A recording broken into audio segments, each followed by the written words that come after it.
In our last podcast, I discussed 3 ways in which your unresolved past affects you in the present. If you haven't listened to it yet, I recommend you do so before listening to this episode. Today, I talk about how you can tell if your unhealed past is negatively impacting you in the present and what you can do to make peace with your past. Welcome to the Abundance Zone, offering you tips and tools for supercharging your ability to attract more of what you desire into your life. Learn how to step into the Abundance Zone and stay there more consistently and watch your life transform. Welcome to episode 35 of the Abundance Zone. This is Dr. Eve Delunas.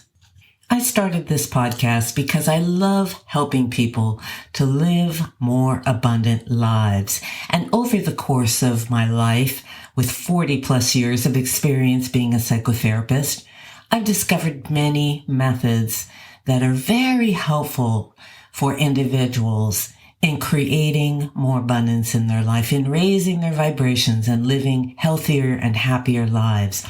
I'm using this podcast as a way of sharing that information. If you would like to know more about my individual and small group coaching sessions, go to my website, theabundancezone.net, where there's lots more information, or you can email me at eve@theabundancezone.net. Life has a wonderful way of letting us know when there's something from the past that needs our attention. It does this by bringing people and situations into our lives that trigger the same strong emotions that are associated with our unhealed past.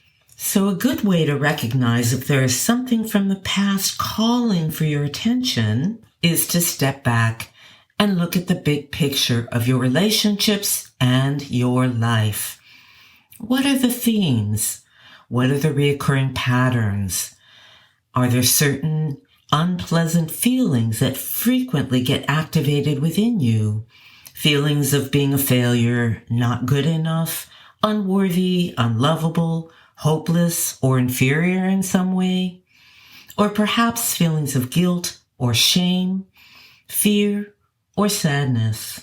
Do you find yourself getting stuck in the same self-defeating patterns over and over? Some honest self-reflection along these lines may help you uncover a limiting pattern you would like to change. And that's terrific because that's the first step in making a change in your life. To get more information about where this pattern of yours came from, watch and wait until it gets triggered again. Let's take the example of Anna, who notices that whenever she is meeting with her work team, she feels scared to speak up for fear she will say something stupid that will embarrass her. Having identified a familiar, reoccurring feeling, it can be helpful if Anna gives it a label. Anna gives this some thought and decides that the feeling she gets is one of self-doubt and fear of embarrassment. Next, Anna can close her eyes and imagine the last time she was in a meeting and felt this self-doubt and fear of embarrassment strongly. She can then ask herself where she feels the fear of embarrassment and the self-doubt in her body and what those feelings are like there. In other words, does it create tension in that part of the body? Does it make it hot? Does she get an image associated with what those feelings in that part of the body are like? Just asking herself and getting as much information she can about where those feelings live in her body.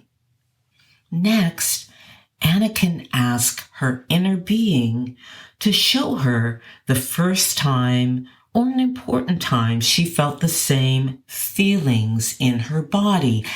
Once Anna has posed that question, all she needs to do is focus on the feelings and sensations in her body and wait. It's important that Anna doesn't try hard to remember anything.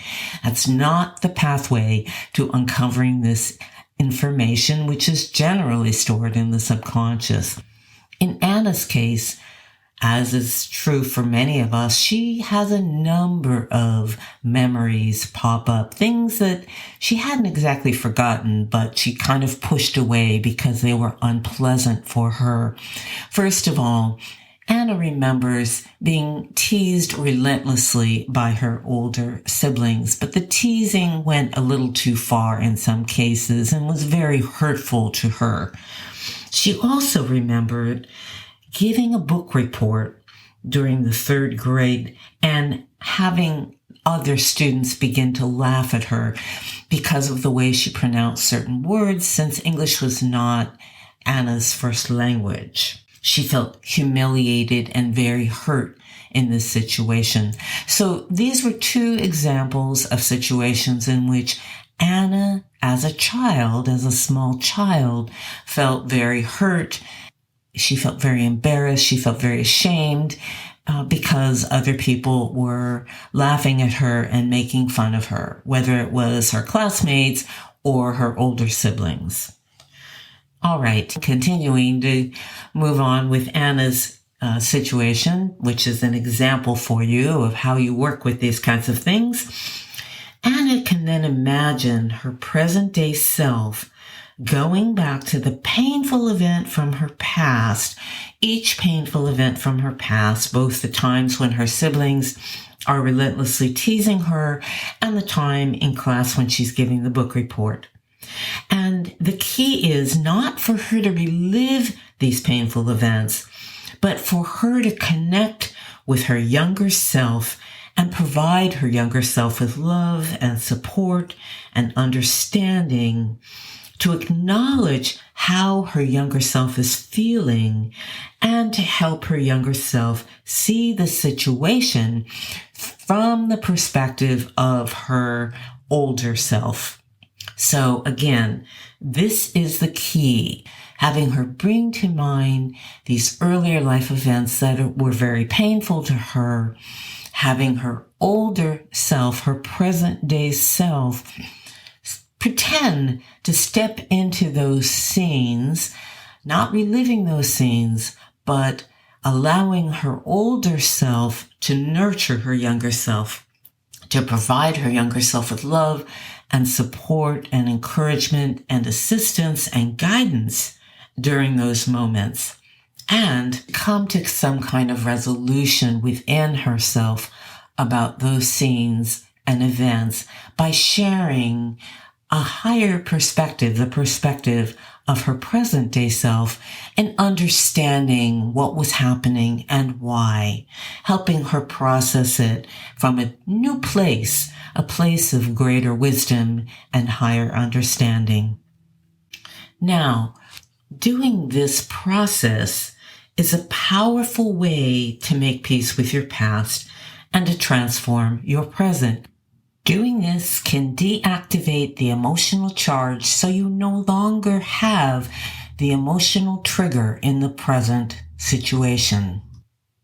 In Anna's case, by soothing and loving her younger self at a difficult moment, Anna can find her voice and release her fear of being heard at team meetings in the present day.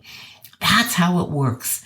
When you go back and heal the wounds of the past, make peace with your past, resolve the issues from your past, what happens is you liberate yourself from old restrictive patterns, self-defeating patterns in the present.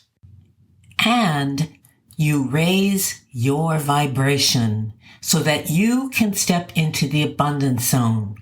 Remember, as I said in episode 34, these unresolved issues from our past that have a high emotional charge are causing our vibration to be lower, even when they are repressed and we're not aware of their presence. They are there in our energy field, affecting our vibration in less than desirable ways.